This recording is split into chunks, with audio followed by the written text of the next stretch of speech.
Good morning. Happy Friday. Welcome to the Pitch Strike Chronicles, where fans become family. I am Uncle Tess. I'm here with Rob and Donald.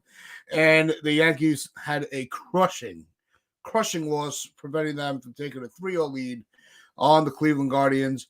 And it was just one of those back and forth games where it was almost like hot potato on who was going to take the W on it.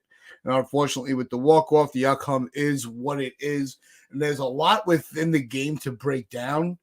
There were a lot of positives and some negatives. Base running still continues to be an issue.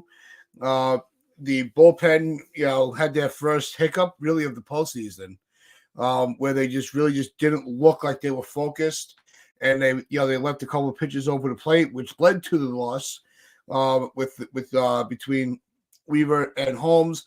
But I want to start with the positive because it's a Friday. It's been a long week for a lot of us, and that is the continuation of solid at-bats from the top of the order.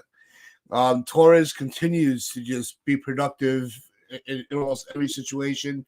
And, of course, our captain, Aaron Judge, with the bomb to actually make this a game off of the guy that everybody said, all right, here comes Class A, game over. And Judge goes, no, not so fast. Let's get this shit done. And then, of course, Giancarlo, Mr. October, the new Mr. October, comes through to give us the lead. And at that point, after that home run, you're like, all right, you know what? We got this. That we are not, that was that type of magic that you expect to come out on top of. But credit to the Guardians, they willed their way back. So when you're looking at the productivity of the lineup from last night, especially with Torres and especially Judge and Stanton, they are the story today. How'd you guys feel when you saw that they went up 4-3 off of Emmanuel Clase, who is considered to be the best closer in the game this year? I think we all felt the same thing. Like the game was over. Felt like a win. For us to do that against, he is the best closer in baseball. There's no question about it. There's no one better than him.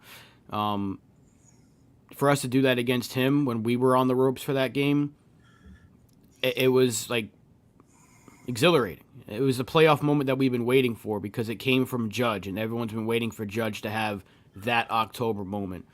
And then it's followed up by Giancarlo having yet another October moment. And let's not forget Soto drawing the walk before them.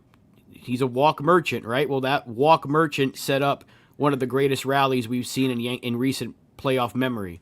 So all three of them came through in that inning against Class A, and then for them to give it right back in the bottom of the ninth with 2 outs. I mean, it went from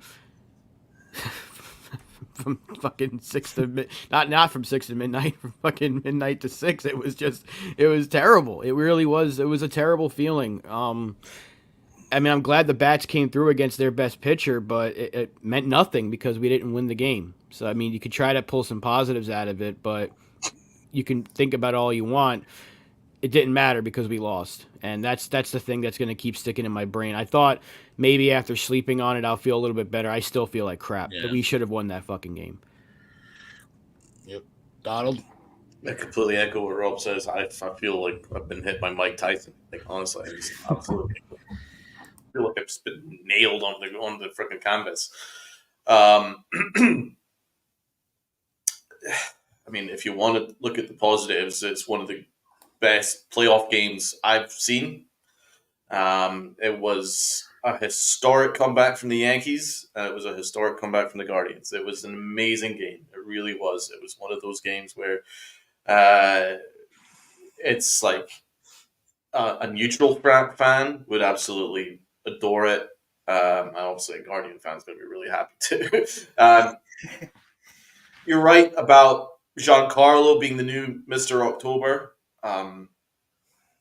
What a moment. And Aaron Judge is starting to come around now, baby. And this is huge for the rest of the series. That home run was amazing. Dude, I was screaming. I was literally screaming when we tied the game. And when Stanton hit that go-ahead home run, I was going nuts. I was just sheer elation. It was sheer elation. I was like, I could touch the World Series. And it's been a long wait. It's been a long wait. So to have it pulled right from us right after that is crushing. And I thought if I slept on it, I'd feel better. I don't. Still feel terrible. No, I was I mean, part of me was like, all right, that's a crushing loss. It sucks. I'm like, all right, but that's baseball. It's one loss. I'm not gonna go to sleep like we're down 2-1. I'm gonna go to sleep like we're still up 2-1. But then when I got up this morning and I'm rewatching all the highlights and I'm like, man, we had it. We had it. It was in our hands and we dropped it. It was terrible. But I gotta ask the question, and I think it needs to, it really comes into play. Was the overuse of Weaver what really, did Boone drop the ball and kind of go to the guy too many times? Because I don't think he made the wrong decisions with the arms that he went to. But it was just unfortunate because they've seen Weaver a few days in a row, a few games in a row. So it's, they're figuring out his method of pitching. So this is kind of the outcome of that. I don't think there'd be anybody else you would put in that situation, but was it just one of those where Cleveland just had his number last night and it was just an anomaly? And I don't think this means that Weaver can come in the ninth anymore. I absolutely would trust him over and over again in that situation. Yeah, he was a pitch away. I mean, he needed one more pitch, one more strike, and this game would have been over. Even after the double, it's like, okay, just don't give up a home run. Even if they had gotten a base hit to make it a 5-4 game, like just get the next guy out. But the worst possible scenario there was a home run, and it was a changeup that caught too much of the plate. And this dude, who makes me hate my favorite holiday of the year now, decides to come through and absolutely destroy one, like fucking 3,000 feet to left field. So he got the out in the eighth inning, like Jared says, it was a 4-out save. He got the out in the eighth. Yep. He got Canely out of the jam, and then he was able to bounce back after Rizzo's error. So it wasn't like he was pitching like crap, but to Weaver and even Clay Holmes' defense, they've been used every game. Yeah. Every single game this postseason, eventually you're going to have a hiccup. Even the best. Even Rivera had his hiccups in October, as good as he was, as nails as he was. So it happens. You just hope that it doesn't happen again. We have no other option to go to. You're not going to go to fucking Tim Hill in the ninth. I mean, you couldn't. I think they used him already. But yeah, and he had Thomas at 0-2, Jared. You're right. So that's what makes it so much more difficult, is the more if you keep bringing it up, the more angry it makes me feel that we were so close to making this a 3-0 series, and it wouldn't have been over, but you would have gotten the sense like if Cleveland lost that game, how do you recover from that? And now it's like, how do we recover from this? Because I didn't want them to have any sort of life. I said the end of the other day's show, don't give them life. We gave them life, and now we've seen in the past, because of our playoff hiccups in the past, now PTSD starts to kick in. And I really don't want that to be the case. I'm hoping this year is different, but I can't shake that game, and I won't shake that game until tonight's game is over. If we lose tonight, it's going to be very depressing. I'm just saying, they have to win this game. Tonight becomes a must win, an absolute must win. Where we won last night, you could have lost this game and been like, just get him with Rodon pitching game 5. But now it's all on Louis' heel. He has to be great, and the bats have to be able to. The bats have to win this game like 10-0 or something. They got to give this bullpen a fucking break, because at some point it's going to get even worse. We can't keep surviving the way we have. I'm surprised we survived this long, because the bullpen's been so good. But eventually they had a hiccup, and then unfortunately it was last night. Yeah, Donald, your thoughts on Weaver? Well, my thoughts on Weaver is Weaver actually genuinely pitched well for much of last night. He did. He bailed us out of a big spot. He came in and got a key strikeout, got us through the eighth. We go into the ninth, and he delivered a phenomenal double play ball.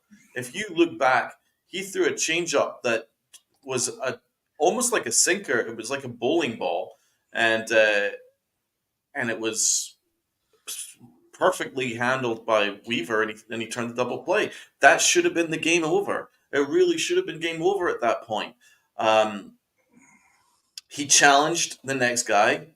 Unfortunately, it was not the right call because the guy absolutely nailed it. Just missed a home run, but it was a double. But still, you can still get out of this situation. He goes up, he's only a strike away, and then what can you say? Well, Christmas came early for the Guardians. It doesn't change my feelings on Luke Weaver. The only thing you could maybe pinpoint and argue is that maybe Boone didn't need to put in Luke Weaver in Game 2. We were like 4 runs. You probably could have avoided putting him in. I think that we went to the well too many times with Weaver because now when we genuinely need him, he's starting to get a little gassed. So I think you could probably make that argument. But that's the problem when there's very limited options as to who we go to in big spots with this bullpen. Cleveland don't have that problem, but we kind of do, and especially with Hamilton being hurt, it's lessened our options even more because you can turn to Mark Leiter. Forget it. Good Lord, Nope. no. You're not going to ask Clay Holmes to close anything out. Did you see how yesterday went? So you can't do that either. Tommy Canely, that's it. You're not going to ask Tim Hill to come in these big spots either. So where's Cousins? I like Cousins. I don't know if he's still hurt, but so yeah, there are some problems with this bullpen. There are some things that just aren't sustainable, and the things that aren't sustainable are us getting picked off on the base paths on a daily basis, right? And then relying on our bullpen and our pitching to make it not a big deal, to bail us out of us costing ourselves runs. It didn't need to get to a ninth inning historic comeback. It really didn't. Had we taken care of business earlier in the game, when we had that pitcher on the ropes, we had an opportunity. Trevino got a single, and the slowest player in the majors is standing off of first base to get himself picked off. What are you doing? Why are you wandering around? Where are you going? Where are you going? Like, what are you doing so far over first base? Get yourself picked off. You are as slow as molasses. Honestly, what are you expecting? It's going to happen. It's going to work out well. I've literally seen continents drift faster than Jose Trevino run. So him getting picked off was ridiculous, and it cost us runs because then it was a fly ball that inning, right? Spiraled. Yeah, there was a fly ball with Torres, and it couldn't, and it wasn't gonna. It didn't mean anything because he was picked off.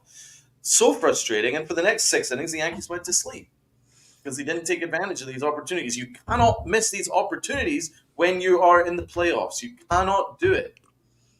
You cannot do it. You cannot keep doing it and then just go, it's all right. We've got the best bullpen. Well, occasionally our bullpen's going to get a little tired and leave a pitch up because we're overusing it. We also can't really keep saying it's sustainable for our starters to go 4 2/3 because that's asking a lot.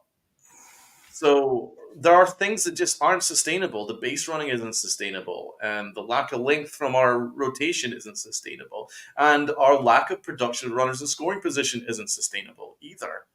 All these things make me worried if you're being absolutely take a step back and go, is this the kind of stuff that you expect when you're going to a World Series? No, not really. We're having to constantly ask Big G to be Mr. October, and he's doing it. It's fucking amazing. So there are things that aren't sustainable, and it was a brutal loss. So I want to pose a question to everyone in the chat. What this title of this episode is? Is this the worst Yankee loss in 5 years, or over the piece? Is it not a big deal, and we'll go get them tonight? So let's ask the panel, and then let's ask the chat. Everyone, give us your opinions. I mean, is it the worst loss in 5 years? I don't think so. Is it a big deal? It could be. It all depends on how they come back and respond tonight. I think that's a question that can't be answered yet, in my opinion. If we come out and we handle our business with Heel on the Mound tonight and we go up 3-1, then it's just another loss in the postseason. A game lost in the postseason. It's going to happen. It's not like the Yankees stopped fighting. Cleveland got the last punch. That's really all it was at this point. Tomorrow could be a totally different mentality. Like Rob said, if they tie it up, if they win tonight and it's a 2-2 series, then I think we look back at this game with a little more aggravation. I think it's the worst loss in 5 years. I don't care about the regular season games. I see Brazil. I get it. Brazil, I appreciate the positivity, my man. I really do. Yeah. This was the worst loss in the Aaron Boone era, 1,000%. It's far worse than the LeMahieu game in 2019. I was more thinking of the Cole game against the Red Sox is the worst. I mean, we got smacked around. It wasn't, but this game, we got beat up a little bit, but came back. Had a strike away from being up 3-0 and blew it. You can't tell me there's a worse loss than that in the Aaron Boone era. Because the LeMahieu game, it tied it, and then we still would have had to beat them in the extras and then beat them again the next night. This one, yeah, we're talking about one game though, Rizzo. We're not talking about like a whole series. We're talking no. Yeah, I mean, this one was just so difficult because it's. I think it's the worst loss I've seen in the Boone era. It might be the worst loss I've seen in the last decade or decade plus. Just postseason loss. I mean, regular season games we've lost so many, but it was a bad loss. You can't. There's no other way of putting it. I can't take any positives out of this game. Well, at least Tim Mayza didn't blow it. Okay, well, at least Aaron Judge had a big hit. Great, but where did it lead to? It led to a loss. So. And it led to one of the worst losses that you could have in the playoffs. This is the ALCS. The difference from being up 3-0 in control to now, yeah, you're still up 2-1, but you gave the other team life in their house. Now their crowd's going to be up because you had that crowd dead. It was sounding like Yankee Stadium a little bit because there were a lot of Yankee fans there making noise. Now you gave their crowd life. You gave their team life. They still got 2 games in their house tonight and tomorrow. You got a taxed bullpen. You got a rookie pitcher who hasn't pitched in 3 weeks going tonight. All of a sudden the momentum has swung in their direction. That's what's got me feeling like this, because had we lost 3-1, I wouldn't have been this upset because it'd been all right, they just shut us down. But to snatch defeat from the jaws of victory like that, that's what's got me feeling like this. So tonight it can be put all to rest if they win. I'm all right, I felt like an idiot now for thinking the way I was, but it's the worst loss I've seen in the Boone era and probably since Game 7 against the Red Sox in 2004. That game made me feel like I never wanted to wake up. I was just I hated that year. So a lot of the people in this chat remember that, but there's some youngins that probably that weren't there. We've seen some shit. That's why we're acting the way we are. We've got the PTSD of the Yankees of old. It wasn't always sunshine and rainbows in the 90s, winning everything. Since we turned the calendar to 2000, since 2001, it's been pretty rough. Aside from 2009, so we've seen some shit. That's why I can't help but think, here we go again. I'm hoping I'm wrong, and I think this is a different team, but last night felt like a momentum-shifting game. I mean, it was, obviously 2004 was worse in the grand scheme of things, but in terms of one game, Damian... I still have nightmares about it. This, I don't know, was this worse than the Dave Roberts game? But we're talking about the last 5 years. Yeah. In the last 5 years, it is. But is it worse than that Dave Roberts game? I don't think so, because that led to something historic. We don't know if this is going to lead to something historic. Yeah, I think, is it more because I think it's a terrible loss, but I think the outcome of today will change the narrative of how bad of a loss this was.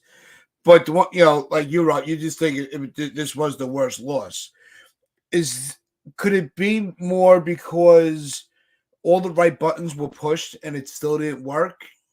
Is it the weight, the missing out on the excitement of, now we're talking about, Weaver and Holmes, having their hiccup rather than Judge and Stanton having their back-to-back in the postseason? Like, is that adding to why this is the worst? Well, listen, my opinion is this is the worst loss in 5 years. None. That's why I posed the question. I genuinely feel it is the worst loss as of today, because I can't talk for what's happening tonight. I don't know what unfortunately, I'm not able to see the future. If I could, I want you to work on that.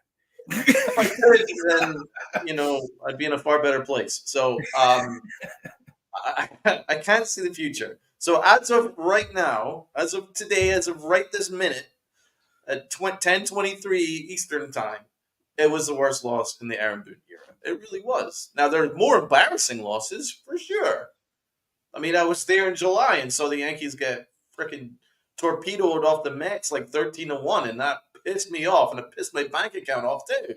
So, there's things that have angered me more, but in terms of gut-wrenching, highest of the highs to the lowest of the freaking lows, where you're tantalizingly close to a World Series where you can basically touch it, and for it to be ripped away by one of the most unbelievable comebacks that I didn't think was going to happen, yes, that is the worst loss. It's the worst loss since the Altuve game. That's why I said 5 years. That's why I'm saying, Jacob, Donald Altuve homer says, hold my beer. That's what I'm saying. Since the Altuve home run 5 years ago, this is the worst. Because that was crushing. DJ LeMahieu has us going insane. Oh my God, we're back. What a moment. Because none of us expected that to clear the wall. It did. Yeah. Oh my God, we're going to do this. And then, thanks Aroldis Chapman. Right? And fast forward 5 years, and Aaron Judge and then Big G has us going, oh my God, we're going to do this. And thanks Clay Holmes. So it's like PTSD, bro. This is PTSD freaking D. LI is very much on point here. He said earlier that this is the worst loss in 5 years. FJ says it's definitely the worst loss in 5 years. So that's how I feel. That's how I feel. I think it's certainly the most crushing loss. I don't think there's any argument about that. Now, could there be more consequential losses? Sure, we've had losses that have knocked us out of wild card games, and we've had losses that have knocked us out of series and whatever. Yeah, but I'm talking about, and I think that's what some people in the chat are missing. I'm talking about like gut wrenching, like dramatic comeback losses that have just throws you for a loop. And right. Yeah, I mean, listen, we're like three old dudes, so yeah, we can talk from experience, knowing that we still remember 2001 and these kind of losses like it was yesterday. I certainly can. And this feels right up there. It was absolutely crushing. Like, I want to just address it because there's a lot of people in the chat, and it's been great seeing everybody here this early.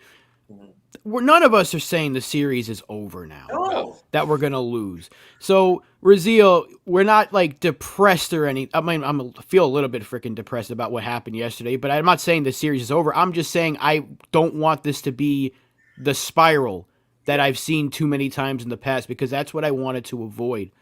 That's why I said what I said at the end of the other day's show. don't give them life, because I've seen it too many times where not for other teams, but for the Yankees, they've done this too many times where they give another team life and it spirals out of control. So do I think the series is over? No. They could easily go win tonight's game, and we're gonna be like, who's pitching game one? Let's go. Yeah, who's pitching game one? We got Judge and Ohtani, or if maybe the Mets make a comeback. Which, by the way, Dad, you guaranteed, and now you're saying we're gonna play the Dodgers. So I know you lost that bet you made. Going, bro. Yeah. So I don't hear about this negativity stuff, but yeah, it's not like we're doom and gloom. It's just that last night felt like it was supposed to be that special playoff moment that we've been waiting for, and it got sucked away from us. That's why it's so dejecting, because every team has those moments where it's like, do you remember where you were when Judge and Stanton hit against Clase and gave us a 3-0 lead? Now it's, fuck. That's basically what that game was. That's what that game was yesterday. So it was just a bunch of drama, and yeah, they can easily erase that tonight. So we got to hope that they can do that. And we're getting a lot of questions. Jacob, who do they put on the roster for Hamilton? It's probably going to be Mark Leiter. I think Aaron Boone already said that. Yeah. I don't know why. I would rather Poteet. But Brian Cashman can get out of his own way. It was brought up way earlier in the chat by, I think, Desiree. Why did Boone? Here's another question. Why did Boone take Birdie out of the game? Yeah. Can we talk about that? We should break down individual aspects. But before we do get into the next topic, if you are enjoying this chat and you're enjoying the discussion, smack that like button, share this out. If you are watching us on Twitter and you want to join the discussion in the chat, just drop over to YouTube, hit that sub button, and you could join the chat yourself. I don't believe that this series is over. I want everyone to really listen to what we're saying here. We're down after a crushing loss, but not any of us think that this series is over. Mm-mm. I am not saying right now we're done, we're cooked, we're toast, right? It was a crushing loss that I've not seen a worse crushing loss in 5 years. That's all I'm saying. But do I think this Yankee team is significantly better than this Guardians team? I would say abso-freaking-lutely. I think this team is significantly better than that Guardians team. We can win. We should do it. We could even do it and go 3-1 up tonight. We absolutely can. It could be a different conversation. I think there is more to this Yankee team than we've seen. And I think that they will show it.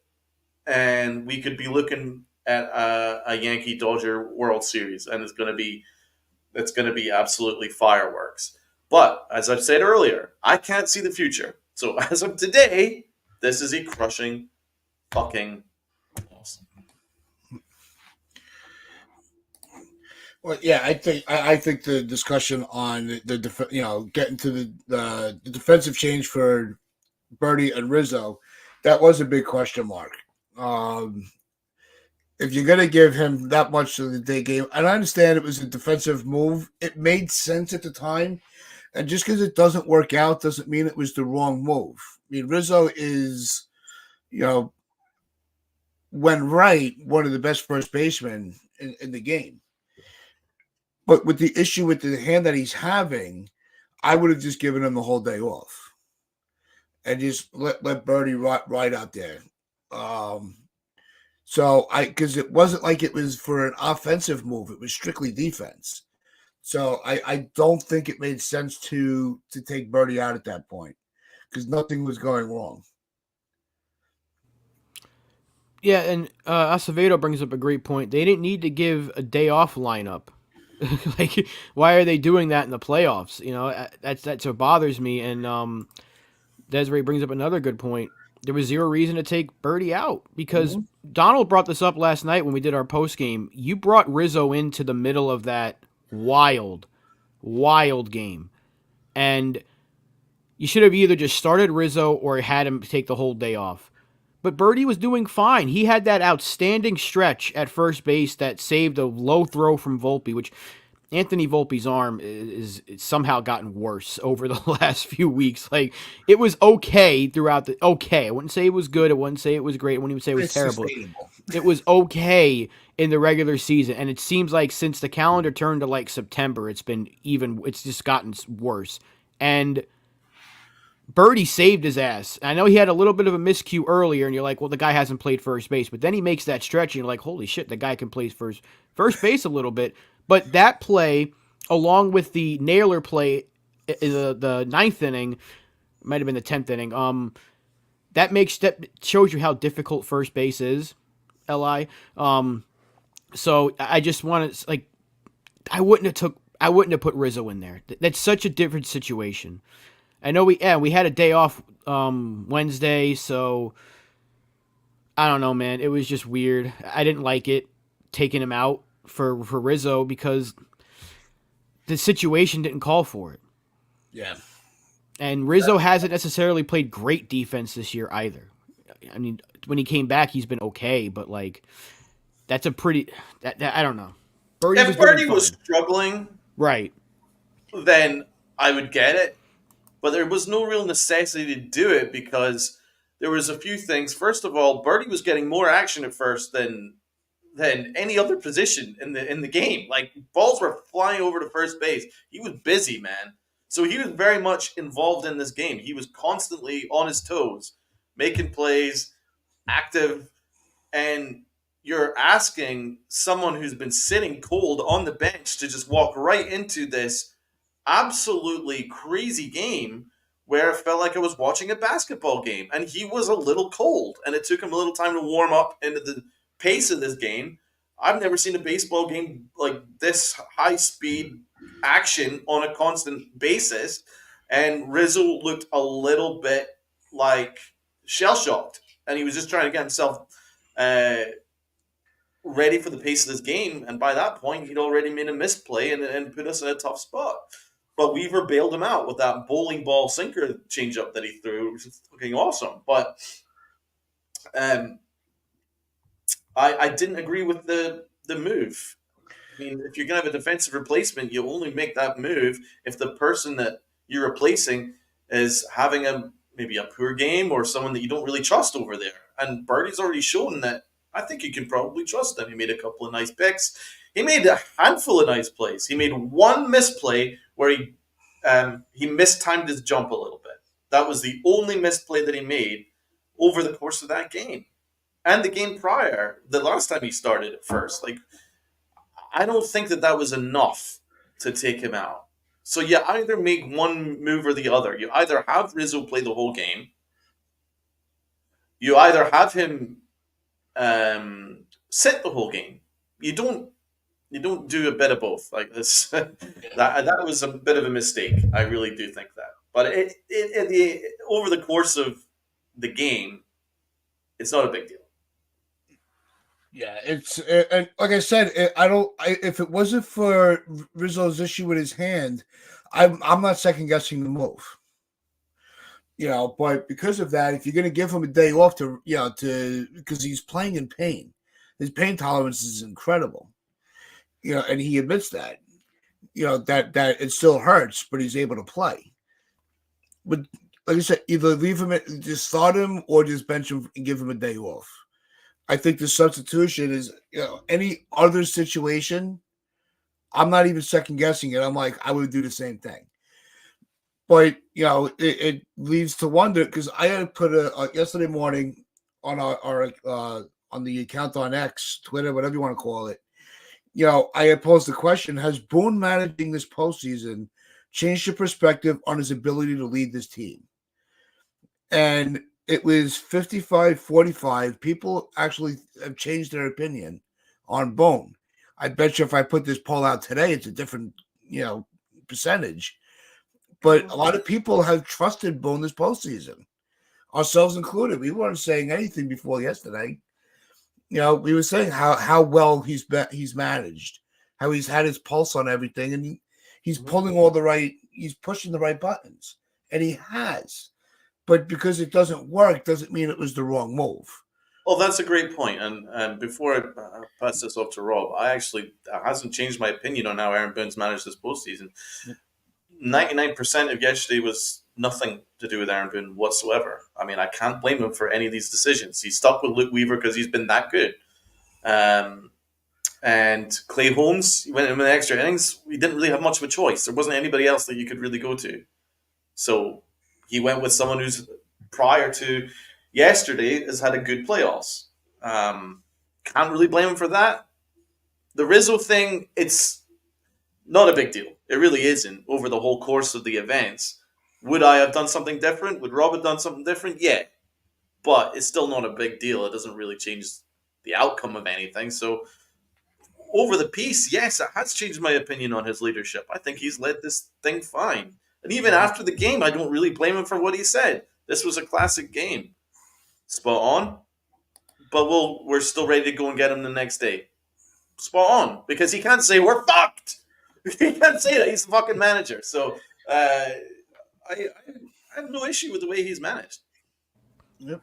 Yeah, you had no choice. He really had no choice. Yeah. Who else would you have gone to? Like Acevedo's should have been. He said he should take Weaver out after the Thomas double. Can't speak. Jesus Christ. But who would you bring in there? Holmes? Because how many times have we seen Holmes blow that situation when he's coming into a pressure point? All he needed was one out, and maybe for the ground ball's sake, maybe you go to Cousins there.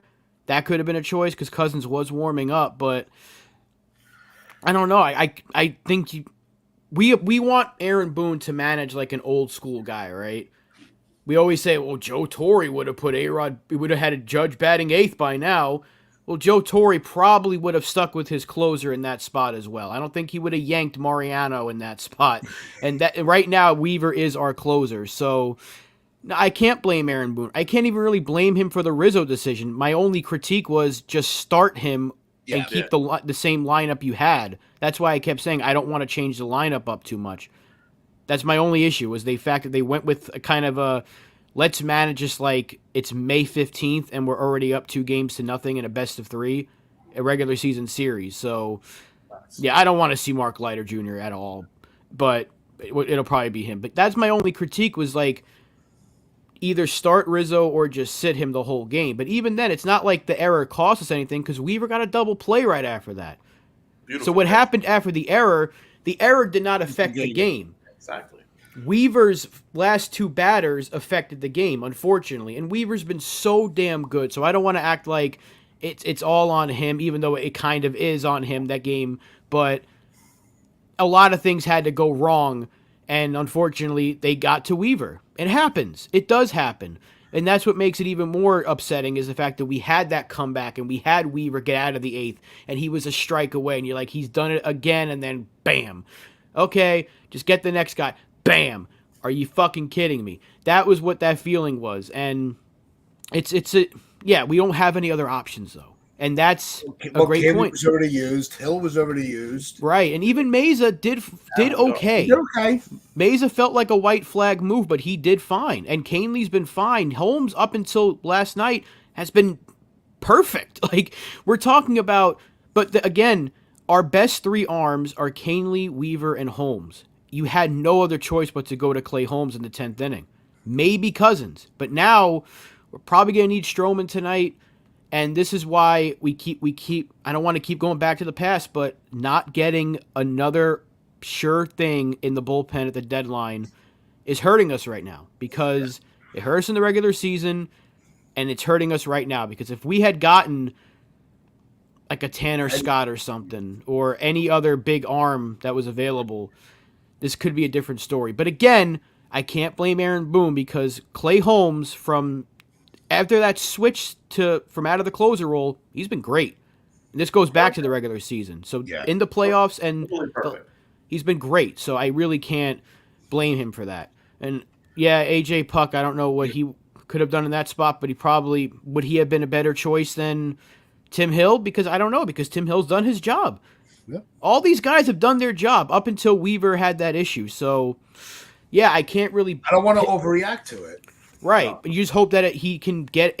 I hope you don't have to use him tonight, because that's my fear, is like you pitching him every game, they're going to figure him out. And maybe they have. Maybe they have. And if you have to use him again tonight,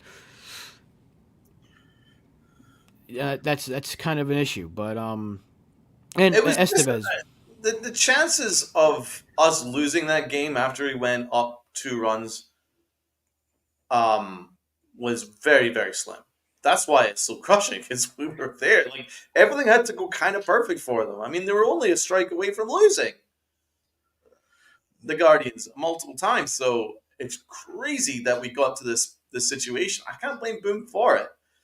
And there's even other aspects, like how unlucky Jazz Chisholm was for not getting a single when it looked like it went past the first baseman, but the second baseman made a fucking phenomenal play where he made that spinning throw, and then the incredible pick from Naylor. I really can't emphasize enough how that might have been the best pick I've ever seen at first base from Naylor, considering that ball was looking like it was going to go in the backstop, and he flicked it with an amazing pick, especially considering the speed that Jazz Chisholm was absolutely barreling down towards first base. That was an amazing play.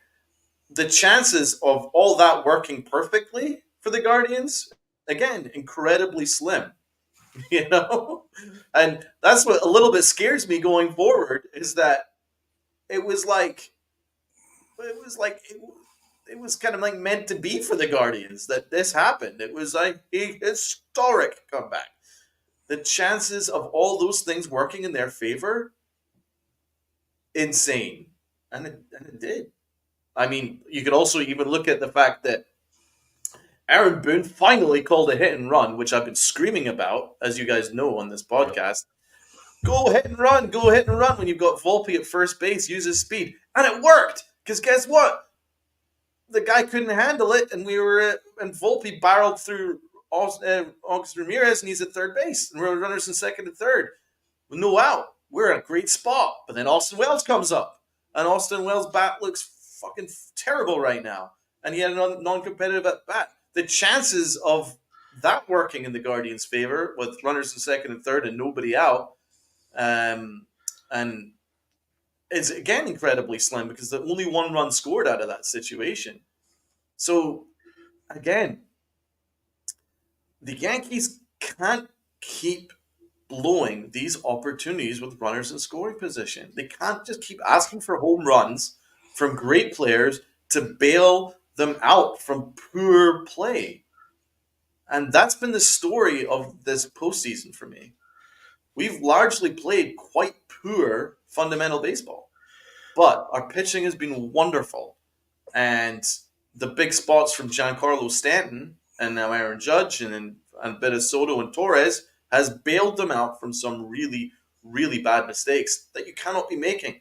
You can't be making in the regular season. You sure as fuck can't make them in October. The other thing is, right, people want to be,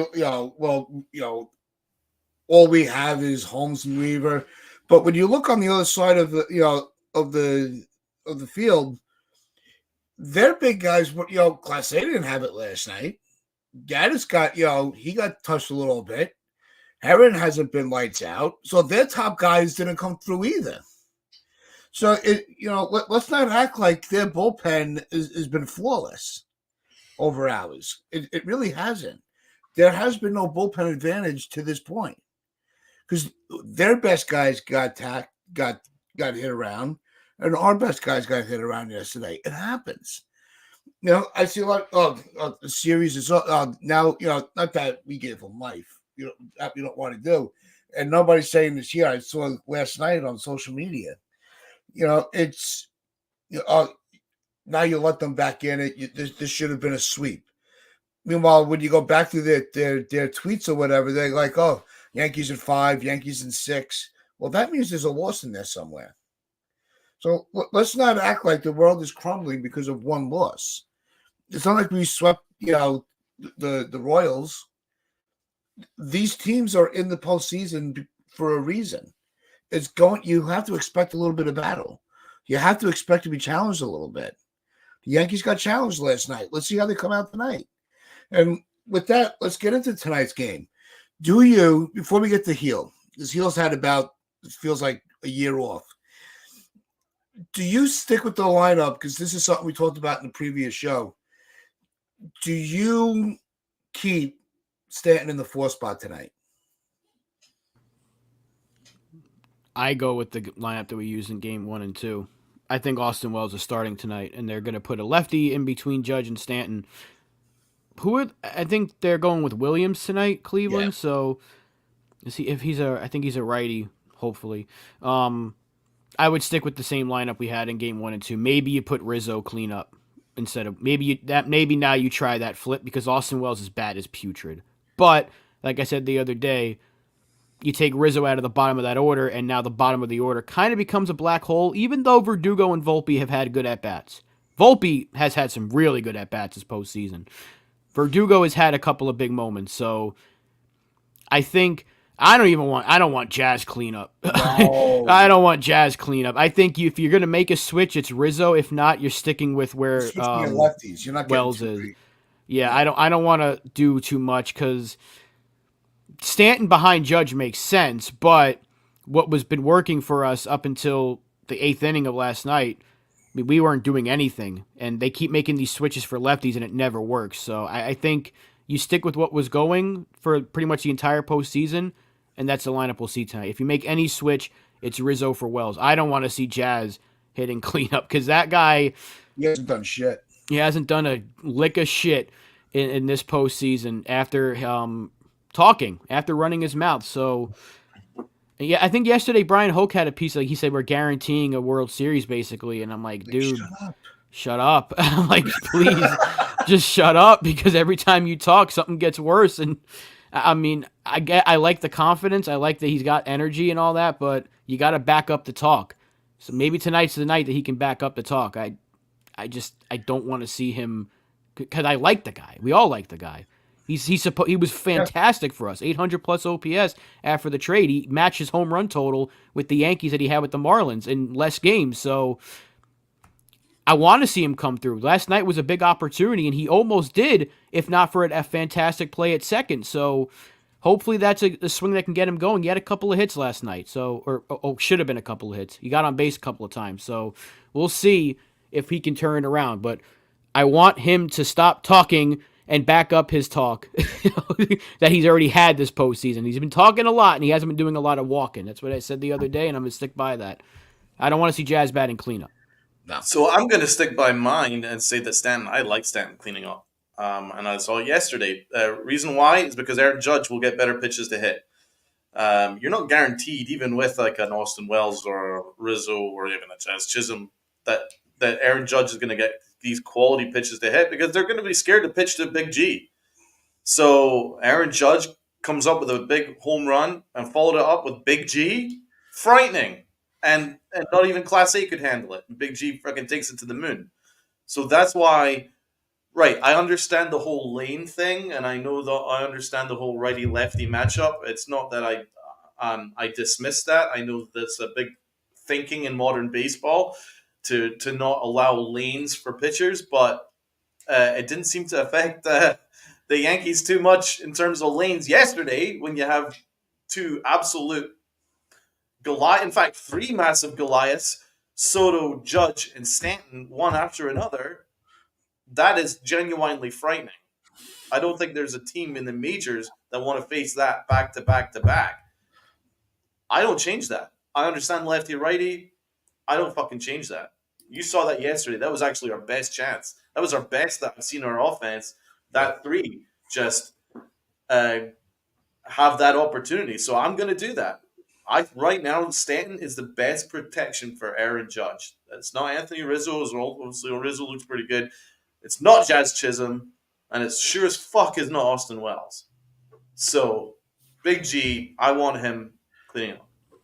Well, Acevedo, I think that's what his point is. If you put G 4 and Wells 5, you're still going to keep Rizzo towards the bottom of the order. And let's not forget that Volpe's at-bats in large part have been really good.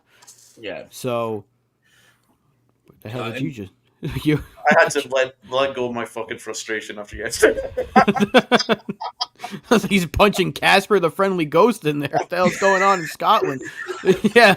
But yeah, I think that's the point is like, it's not, you're just switching Wells and Stanton. You're not switching Rizzo around. You're just moving one guy from 5 to 4, from 4 to 5. So that would keep basically 6 through 9 would be the same. You're just putting Wells fifth. I think that might help out Austin Wells, if we're being honest. So maybe you try that. If anything, you go with that. I like that idea. I just don't want to see Jazz Chisholm anywhere near the cleanup spot. No, especially if where he's been hitting in the lineup with Jazz. We saw yesterday, we on the verge of that breakout where he gets, has a multi-hit game. So if it, just leave the only thing on the lineup that could be switched is just a 4 and 5 spot with Stanton and Wells. That's it. Everything else stays status quo. You want to do the lefty-righty matchup in the regular season, that's fine. This is the postseason. Sometimes you got to close the book and just go by your gut. Your gut is you want to wear down the starter as early as possible. If you have to go through the gauntlet of Torres, Soto, Judge, Stanton, I mean that you could have a 25 pitch inning in the first. So that's the other factor. You want to keep their bullpen weak. You want to see how much they can bend until they break. The Yankees have been putting together very good at bats. They're not giving away anything. So even Stanton at the near the end of the game laid off a couple of good pitches that he would have normally been flailing at. So it's a great sign that we saw Class A so well. That is a positive. Yeah. Well, going into tonight's game, aside from the lineup, let's get to Hill before we head into the weekend.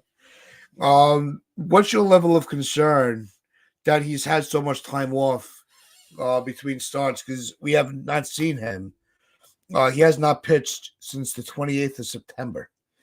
How alarming is that he's had to sit this much time with the postseason, the way the schedule was?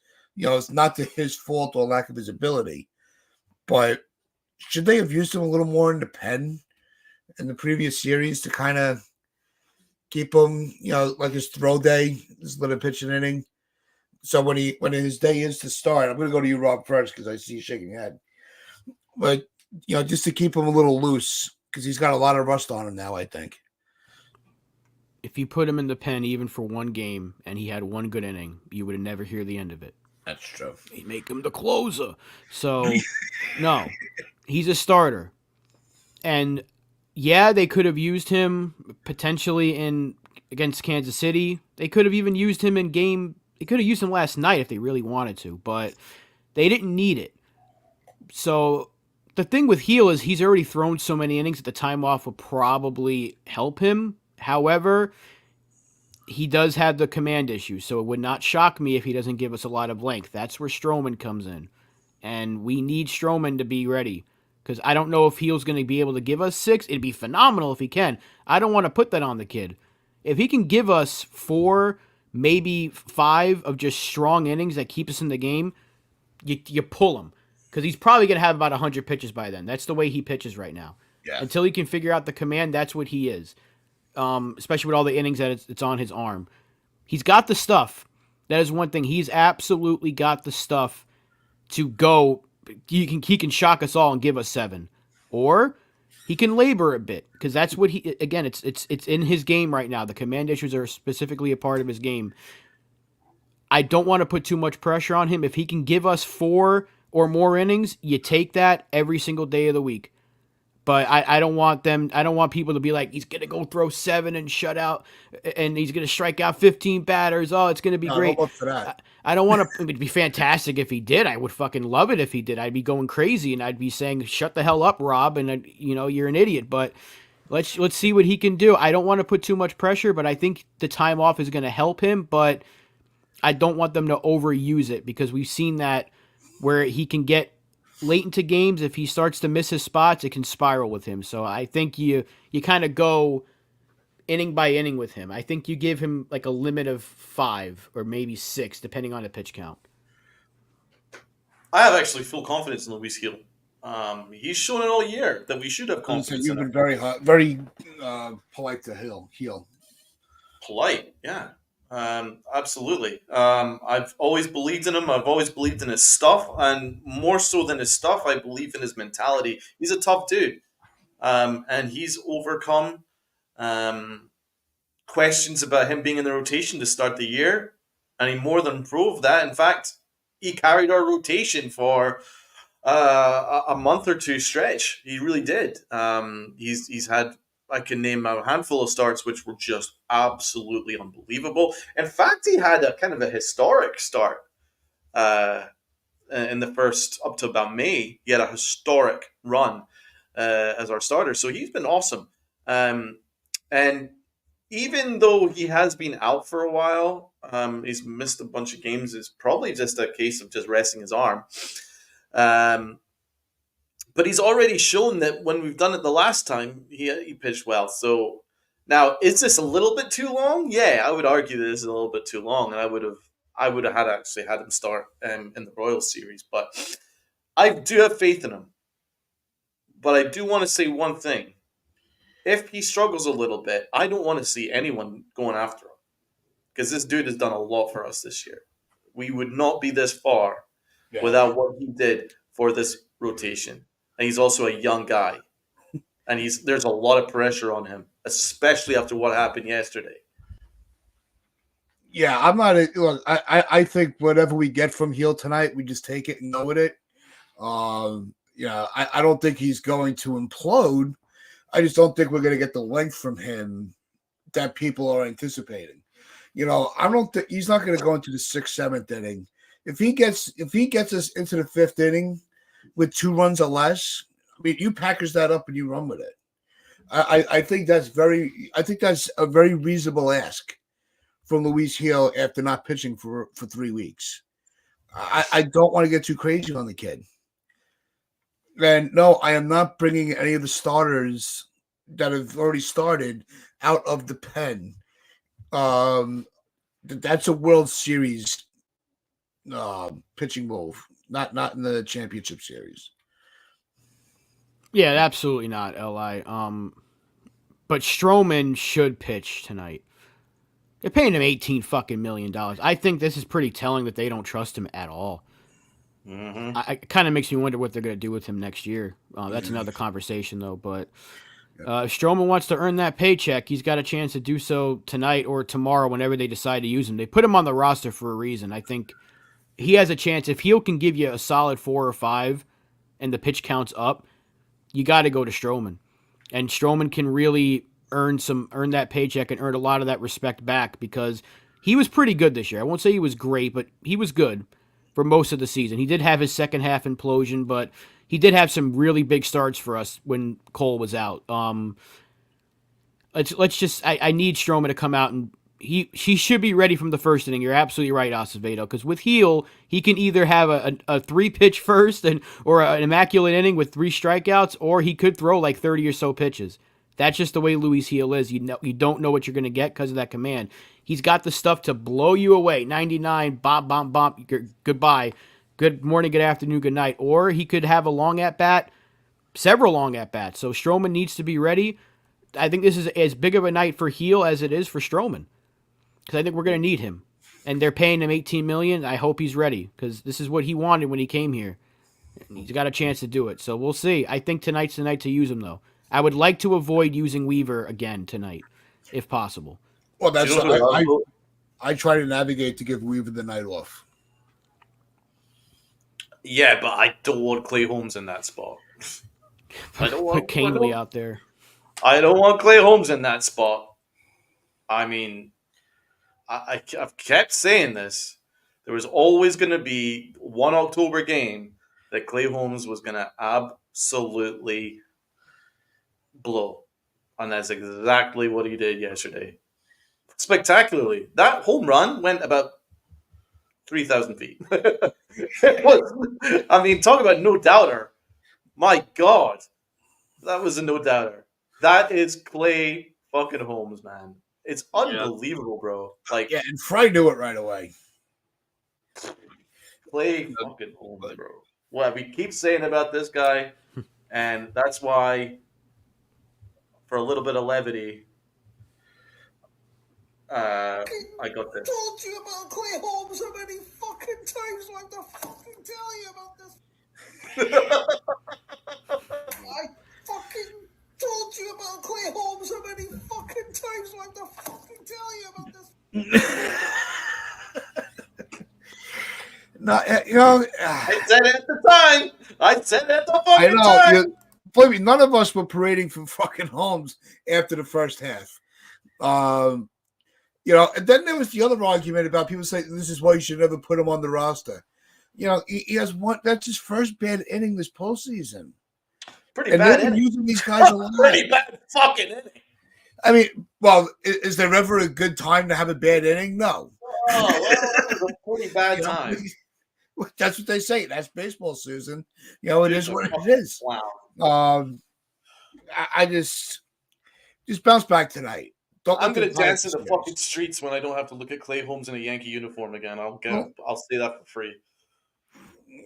Well, that's another discussion for another day. We can get into a whole tyrant about. But that is gonna wrap up our show this morning. We do hope that everybody does enjoy their weekend, enjoy the baseball, enjoy the Yankees wins, and we'll be here Monday to break down the finale of the series. Also, make sure you check out the ladies on Sunday for the Upper Deck with Lynn and Sierra at 11 o'clock. So this has been the Pitchside Chronicles. This is where fans become family. Just remember to like, share, comment, and as we always say, will us pinch out your pride and play hard.